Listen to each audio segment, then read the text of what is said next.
Olá,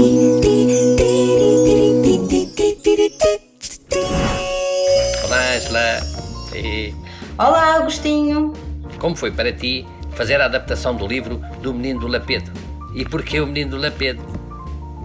Bom, a adaptação do Menino do Lapedo nasceu sobretudo de uma relação de amizade.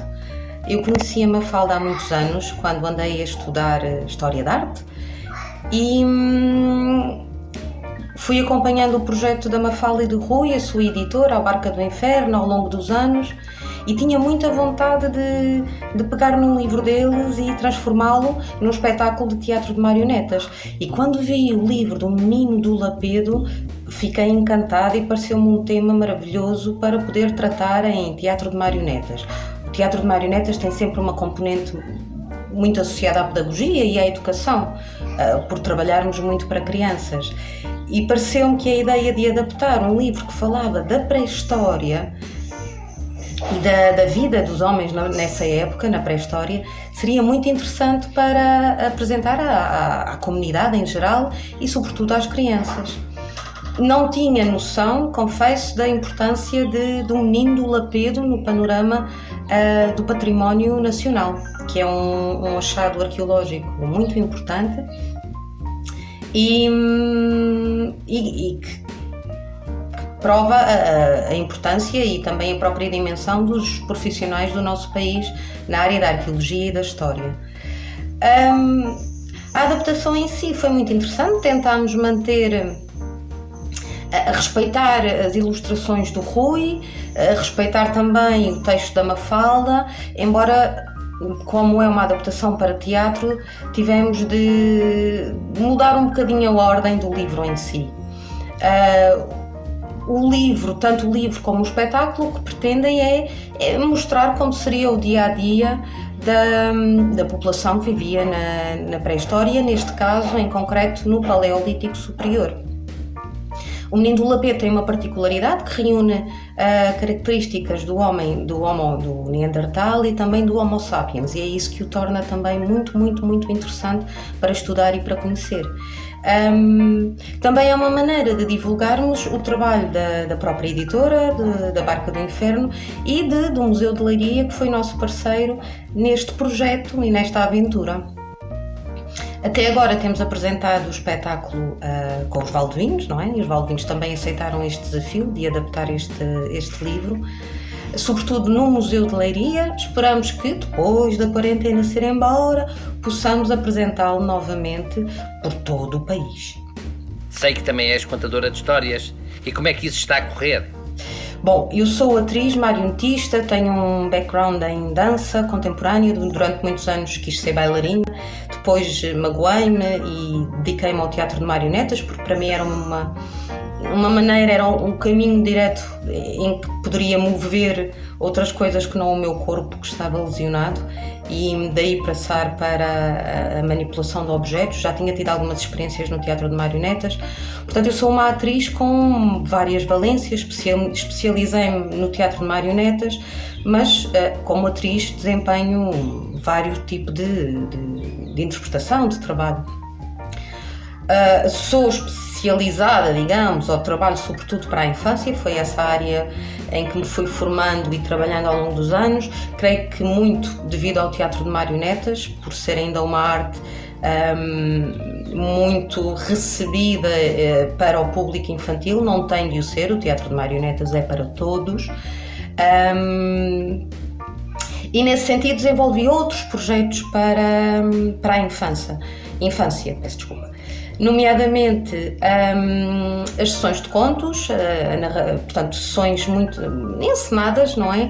Trabalho sobretudo com a tradição oral, com contos da tradição oral, e também tenho projetos para teatro para bebés e para a primeira infância.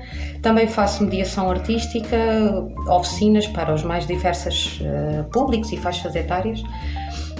O trabalho de contadora de histórias, bom, no fundo com a quarentena todo o nosso trabalho foi cancelado, que é um bocadinho triste porque nós somos atores e precisamos do vivo e de estar ao pé das pessoas. Eu confesso que não sou muito do online, não consumo muito,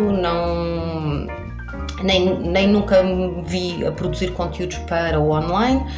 Contudo, surgiram alguns convites de municípios que me deram a mão para ajudar nesta fase complicada. Também tenho como base não trabalhar gratuitamente, porque é um trabalho como todos os outros, e para defender a dignidade da nossa profissão acho que temos que sensibilizar as pessoas de que é um trabalho, que também temos encargos como todas as outras pessoas têm, temos família, nós os artistas em geral, e por norma não faço trabalhos gratuitamente, não é? E com esta questão do online massifica-se muito o fazer, pronto, eu percebo, para dar alguma satisfação às pessoas que estão em casa, a nós próprios. Felizmente tive alguns convites de bibliotecas e nesse sentido produzi alguns conteúdos para o online nesta área da narração oral. Peguei em algumas histórias das minhas sessões de contos e adaptei-as para o formato online. Contudo, espero brevemente poder fazê-las ao vivo, porque é esse o meu meio. Como é que é trabalhar para o boneco? Trabalhar para o boneco é muito gratificante e é muito trabalhoso.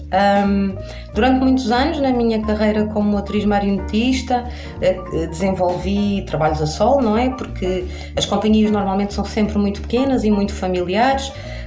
Depois da dança, que foi o meu percurso inicial, quando comecei a querer trabalhar na área do teatro de marionetas, estive fora uns anos, depois voltei para cá, tentei ingressar em algumas companhias, mas de facto é complicado, porque as companhias são pequenas e trabalham muito nos seus núcleos.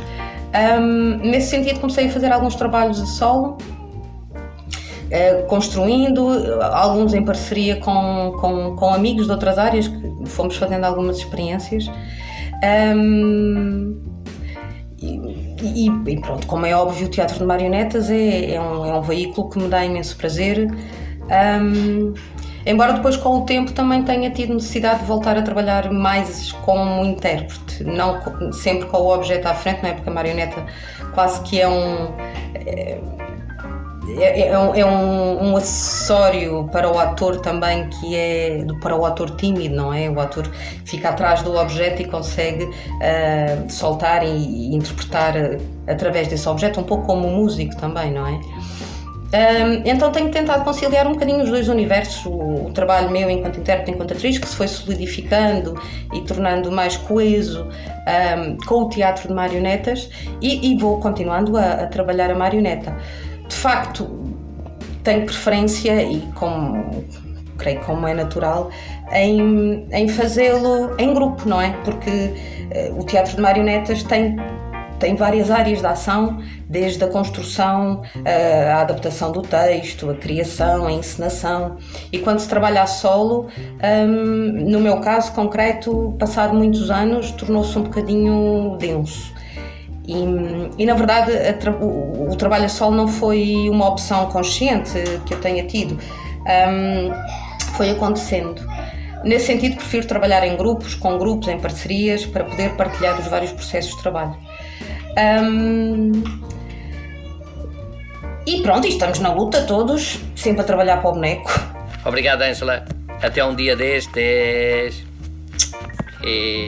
Obrigada, Agostinho, obrigado por esta possibilidade de partilhar aqui um bocadinho do processo de trabalho do Menino do Lapedo e do meu caminho, da minha caminhada. Espero que um dia nos encontremos ao vivo. E até já!